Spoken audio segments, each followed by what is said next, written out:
Alright, it's time to finish the trilogy. A few months ago, I did retrospectives on the first 2 eras of Futurama, the original run on Fox, and the 4 movies that went straight to DVD, and I promised that I'd eventually get to the final 52 episodes that aired on Comedy Central. It's sort of a Comedy Central channel, and we're on it now!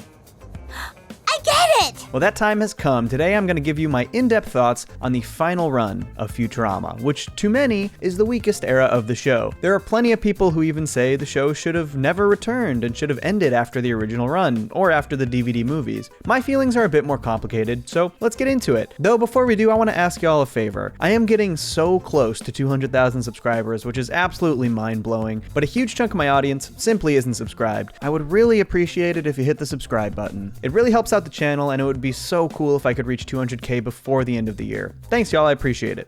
Subscribe. But now I want to thank today's sponsor, the top-level domain name .design. I honestly think what .design is doing is so cool. They're providing more elegant and specific URL options. I think we've all gotten a little too used to the boring domains .com, .org, .gov, Boo. So picture this, you've got a design website. Maybe it's interior design or UX design or graphic design. I could go from johnny2cellosdesign.com to the much slicker and more elegant johnny2cellos.design. It's a really cool idea for freelancers, agencies, and design-driven brands to match their domain names exactly to the work that they actually do. And it's already being used by many of the world's leading brands, design departments, and design studios, including brands like Spotify, Slack, Airbnb, and Amazon. Get on board and get your domain before it's gone. Head to www.your.design to learn more about .design and find the perfect name for your website or portfolio. Just click the link in my description to learn more about .design. I've actually talked a lot about my personal journey leading into the Comedy Central run in my very first Futurama video on the late Philip J. Fry, but I'm going to reiterate some of those points here. In June 2009, just a few months after the release of the final DVD film Into the Wild Green Yonder, it was announced that Futurama had been renewed on Comedy Central. I was never more hyped for Futurama than the lead up to this return. Maybe leading up to the release of Bender's Big Score is comparable, but the fact that the show skirted cancellation for the second time and was coming back with traditionally formatted episodes was possibly the most excited I ever felt about any TV series. The series was picked up by Comedy Central for a production season of 26 episodes that would air over 2 broadcast seasons, both 13-episode runs. There were some caveats, however. With the new deal at Comedy Central came some cost-cutting measures. Initially, it was reported that due to the cost of the voice actors, they were going to recast literally every character on the show. Some speculate that this was just an attempt to gain leverage over the cast, and eventually a deal was made. Thank God. I'm not sure I would have even tuned in if the cast was different. But this was a symptom of the larger issue. The budget for the show had decreased, and this was showcased elsewhere. They were unable to maintain the full writer's room that they had at Fox, and unfortunately had to let a few writers go. But all in all,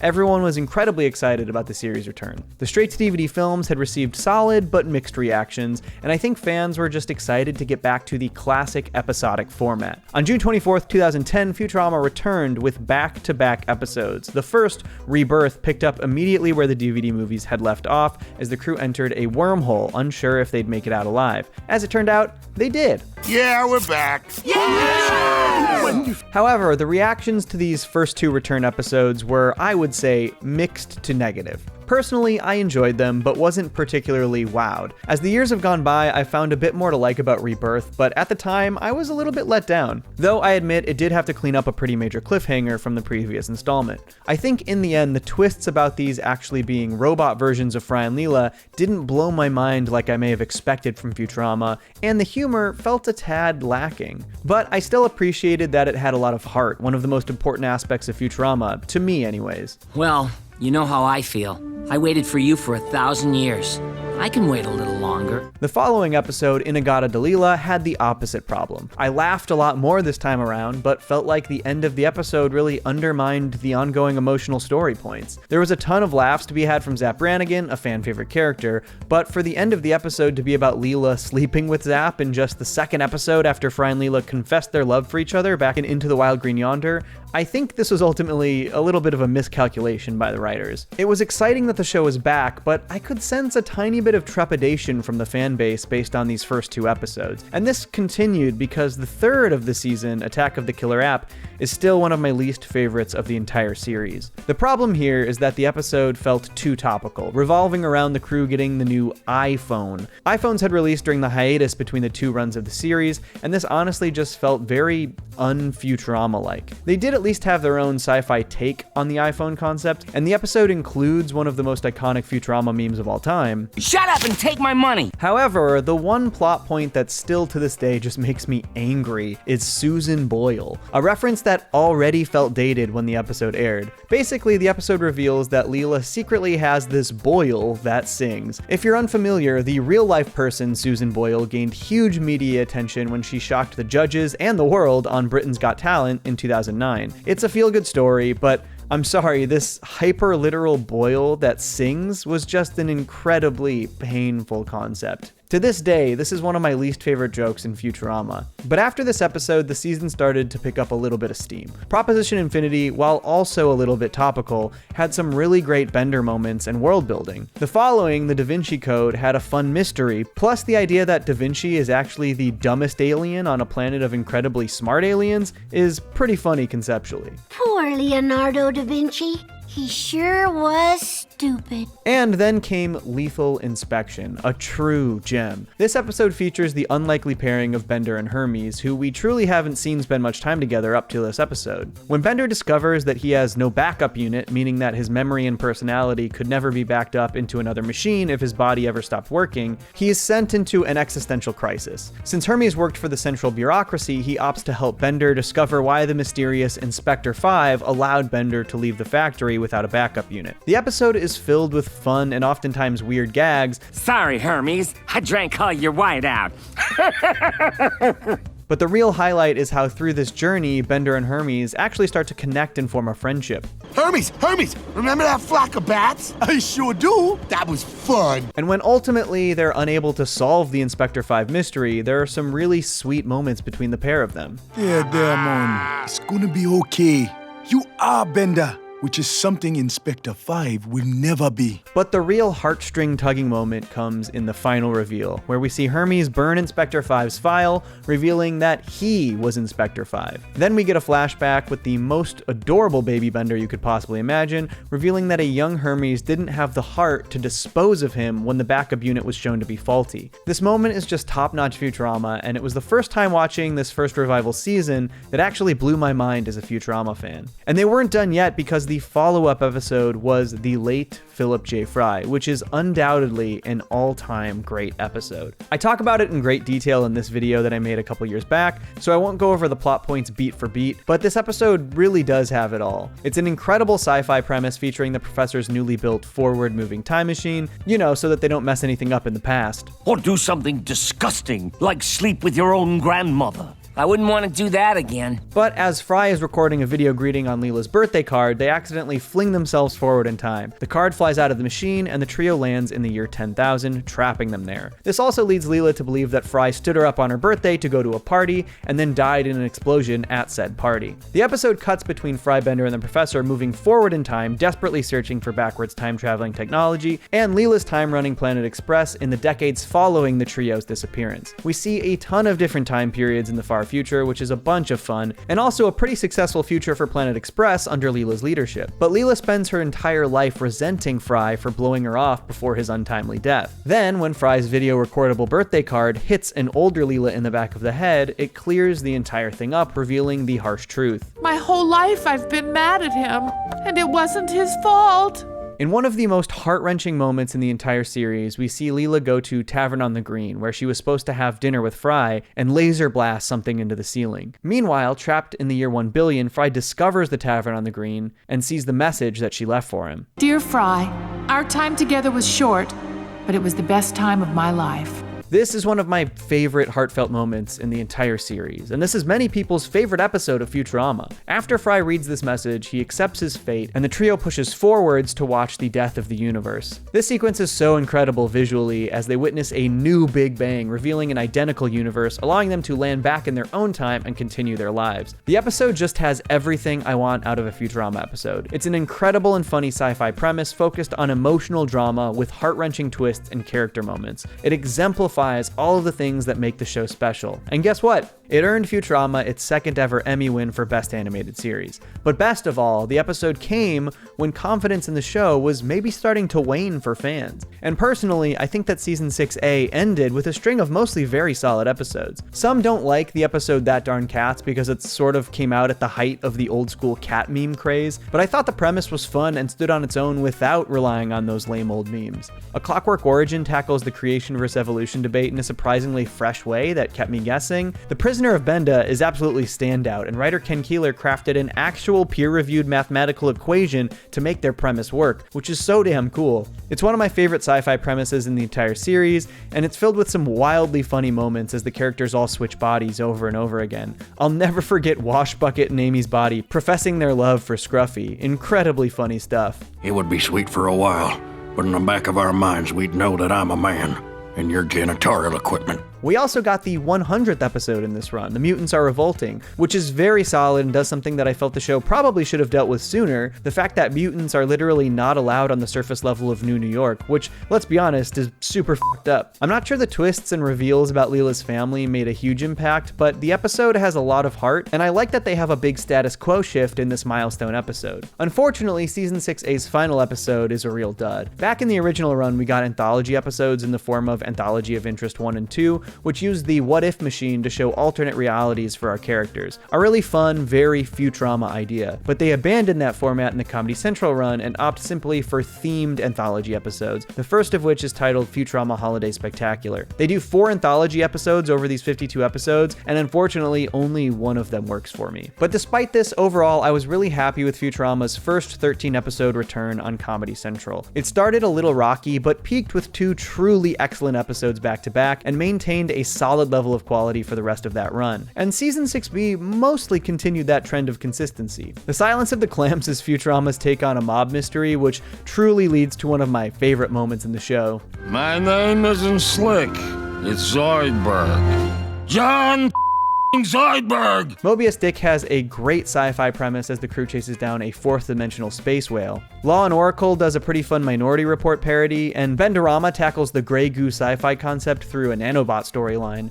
They even dive into Zoidberg and the Professor's history in a pretty fun way in Tip of the Zoidberg. Unfortunately, there are back-to-back eps that are 2 of my least favorite in the entire series, Newtopia into Yoli Lalila. Newtopia is honestly just an incredibly tired premise that focuses so much on the man vs. women style humor that already felt dated in the original run of the series. It doesn't help that older episodes like Amazon Women in the Mood tackled this humor better either. The premise of this episode involves a clause in the Planet Express employment contracts that stipulates that all women have to pose nude if asked, which as a premise is just fucking gross. Over the episode, all of the characters swap genders, so the idea is that the men are supposed to have learned something after they're forced to pose nude as well, but it's just such a frustrating premise to begin with because it basically presents every male character at Planet Express as gross dudes who are down with workplace harassment. It's one of my least favorites for sure. But Yoli Lalila is my absolute least favorite episode of Futurama, primarily because it's just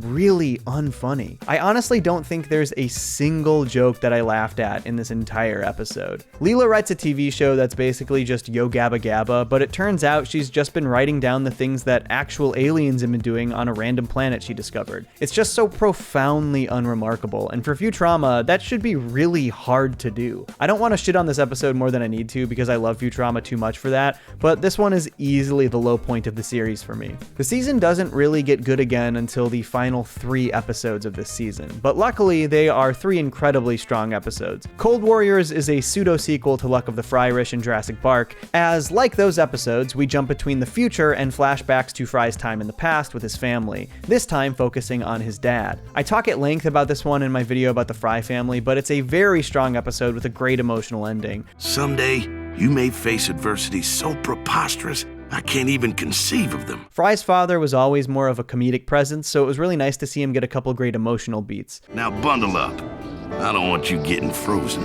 I also really like the premise of the future storyline where Fry develops the common cold and has to be quarantined as it hasn't existed in hundreds of years. That's fun sci-fi. Then there's Overclockwise, which was actually meant to act as the narrative series finale when they wrote it. Unsure if they'd be renewed for another run of episodes. And as a finale, I think it works pretty well. I go super in depth on the 4 Futurama series finale in this video here. Sorry, I'm going to say that a lot. I've talked about Futurama so much on this channel. But here are the cliff notes. Overall, this is a strong, fun episode as Bender overclocks his processor and basically becomes a god. The professor and Cupid are prosecuted for breaking the terms of service on their bending unit, which puts Planet Express in jeopardy, leading Leela to decide to leave and start fresh somewhere else, leaving behind everything including Fry. It's a really fun and ambitious episode with great laughs and impressive emotional beats. My big complaint is that since Leela leaves, her role is super small in the episode, which I think would have been disappointing for a series finale. Though the final scene of the episode is incredibly heartwarming as Fry and Leela read the entire contents of their future together. We don't learn the details, but we do see their facial reactions, which is just a genius way to execute this idea.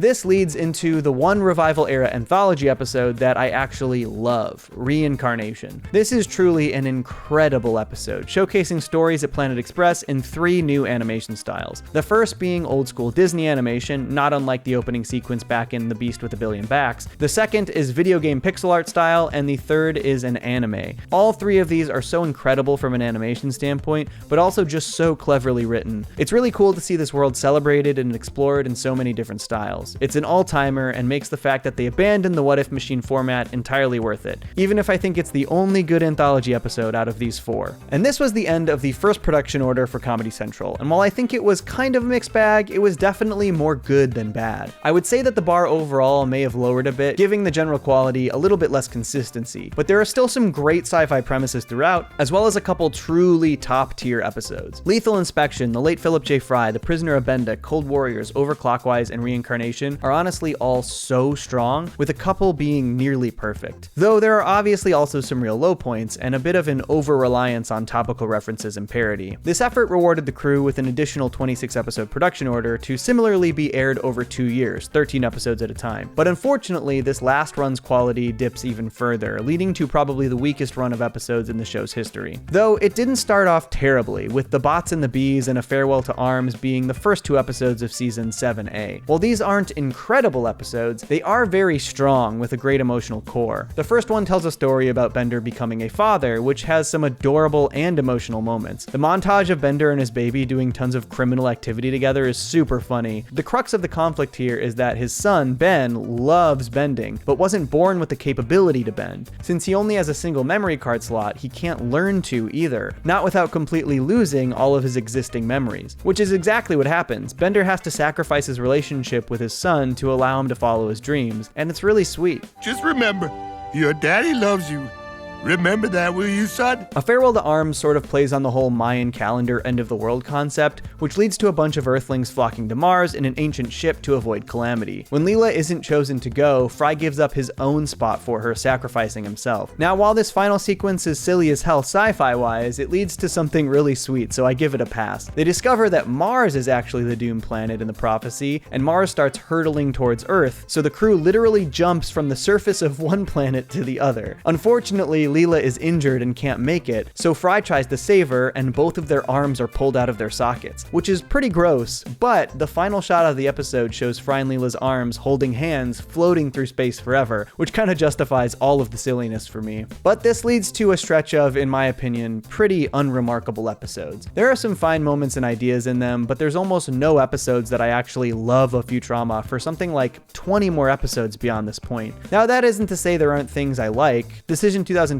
brings back the time code from Bender's Big Score, which was neat to see. The Thief of Baghead actually kills Calculon. Near Death Wish introduces Farnsworth's parents, which is fun. And Viva Mars Vegas gives us a pretty solid heist parody. But overall, I think Season 7A has got to be my least favorite run of the show, which unfortunately bleeds a bit into 7B as well. A few standout concepts in 7B I think save it a bit, like the dimensional drift in 2D Blacktop, and I think the episode Calculon 2.0 is pretty solid, as the crew actually resurrects the dead robot actor character, only for him to discover that in death, he's a bit of a joke. It's the most emotional any story involving Calculon ever got, and I appreciate it for that. The name Calculon used to mean something.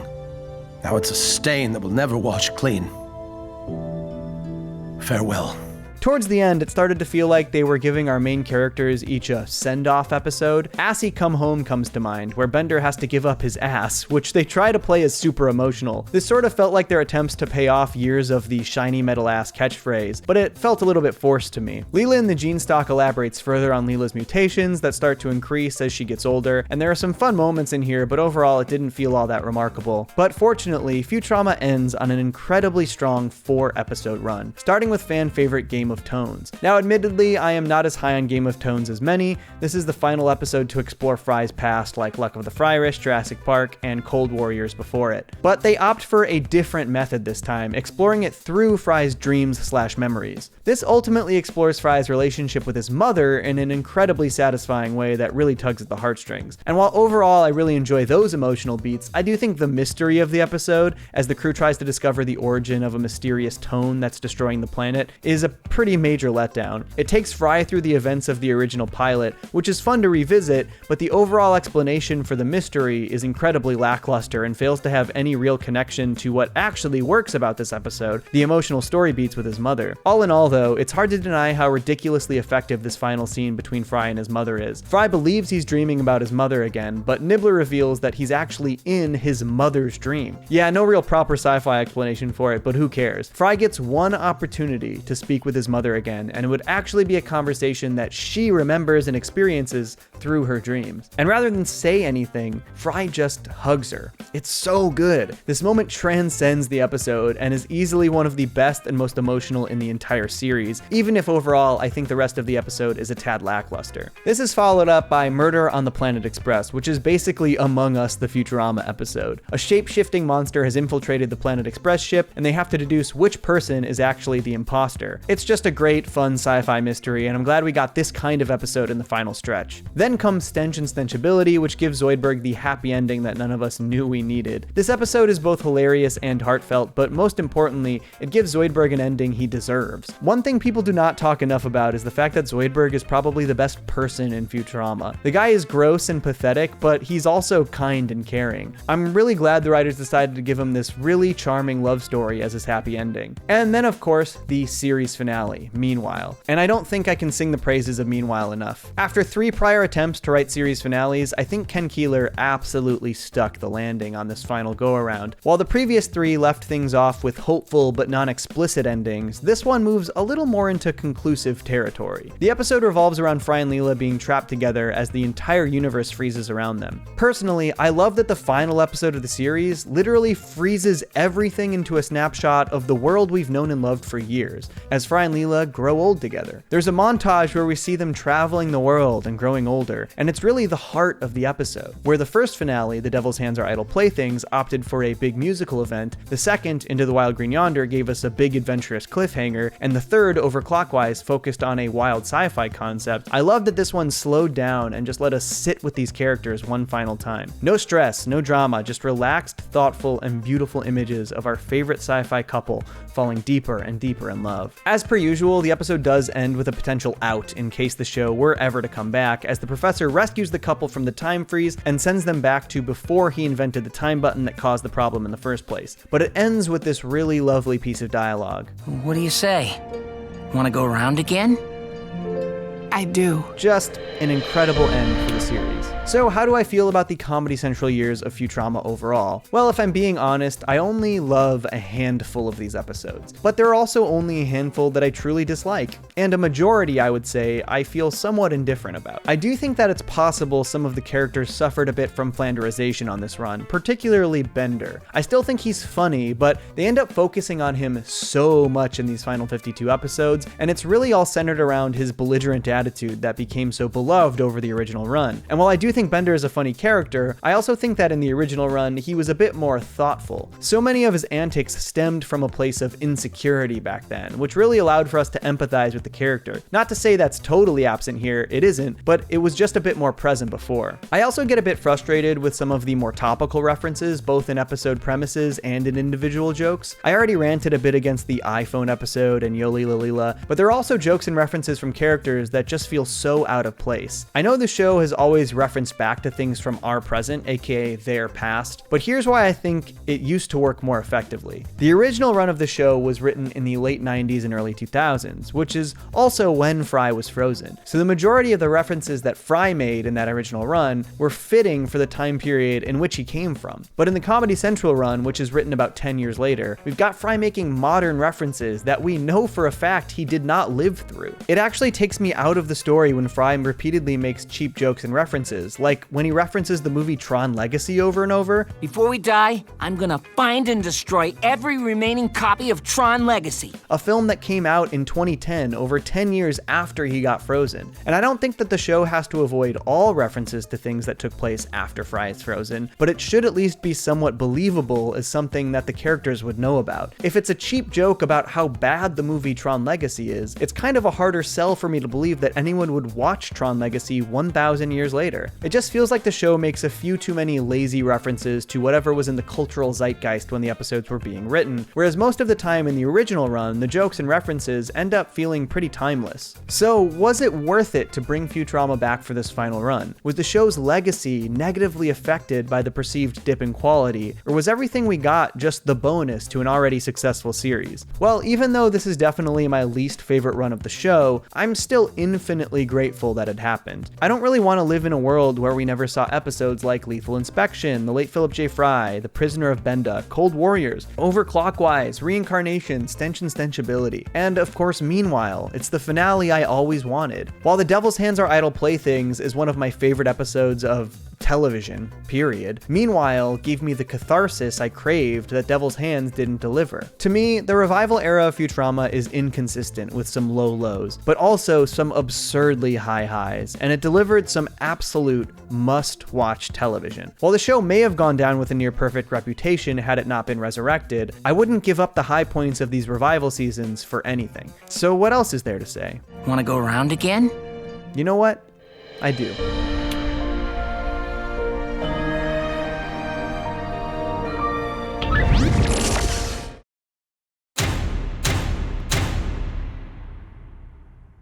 Folks, thanks so much for tuning into my final Futurama retrospective. If you liked it, make sure to check out all my other Futurama videos and stay tuned for more. Peace. Johnny! To Cellos!